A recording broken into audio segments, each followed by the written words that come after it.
আসা হয়েছে আন্তর্জাতিক অপরাধ ট্রাইব্যুনালে। সেখানে আছেন সহকর্মী মশিউর অনেক, যুক্ত হব তার সাথে। অনেক ট্রাইব্যুনালের কার্যক্রম সম্পর্কে জানাবেন।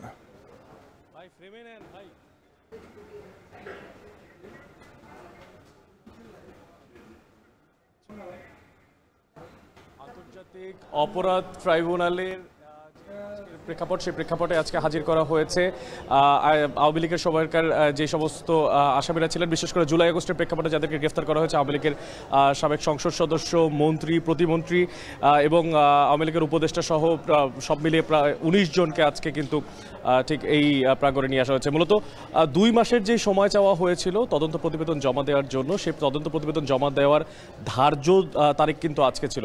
এবং আমরা যতটুকু জানতে পেরেছি এখন পর্যন্ত আজকে প্রসিকিউটর আরও সময় চাইবেন, কারণ জুলাই আগস্টের প্রেক্ষাপটে আসলে অনেকগুলো মামলা আর অনেকগুলো প্রেক্ষাপট এবং সেগুলো তথ্যপাত্র পর্যালোচনা করে তারপরেই কিন্তু সেটা জমা দিতে হবে। তাই সেই প্রেক্ষাপটে কিন্তু আরও সময় প্রার্থনা করতে পারেন।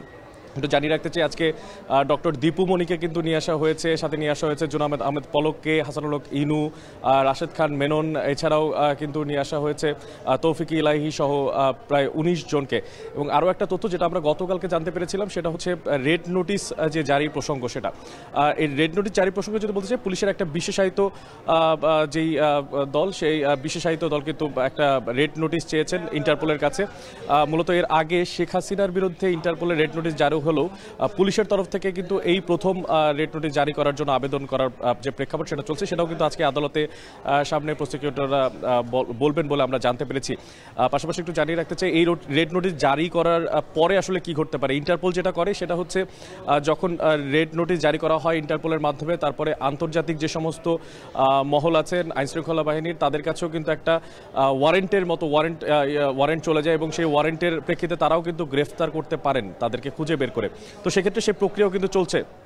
আজকের যেই প্রেক্ষাপট আন্তর্জাতিক অপরাধ ট্রাইব্যুনালে, সেইখান থেকে বলতে পারি 19 জন যাদেরকে নিয়ে আসা হয়েছেন তাদের সবার জন্যই দিন ধার্য ছিল আজকের তদন্ত প্রতিবেদন জমা দেওয়ার, কিন্তু তদন্ত প্রতিবেদন এখন পর্যন্ত তৈরি হয়নি। এবং সেই তদন্ত প্রতিবেদন জমা দেওয়া আসলে কতদিন সময় লাগতে পারে বা কতদিন সময় তারা চাইবেন, সম্ভবত 2 মাস সময় তারা চাইবেন, কিন্তু কতদিন সময় আদালত মঞ্জুর করবেন সেটা আসলে বলা যাবে যখন বিচার প্রক্রিয়াতে বিচারকরা যখন রায় দেবেন, আদেশ দেবেন, ঠিক তার পরবর্তী মুহূর্তে। তো এই ছিল আমার কাছে আন্তর্জাতিক অপরাধ ট্রাইব্যুনাল থেকে এখন পর্যন্ত সবশেষ। মশিউর অনেক যুক্ত হয়েছিলেন আন্তর্জাতিক অপরাধ ট্রাইব্যুনাল থেকে। চট্টগ্রামের রাউজানে এক যুবদল কর্মীকে গুলি করে হত্যা করেছে দুর্বৃত্তরা।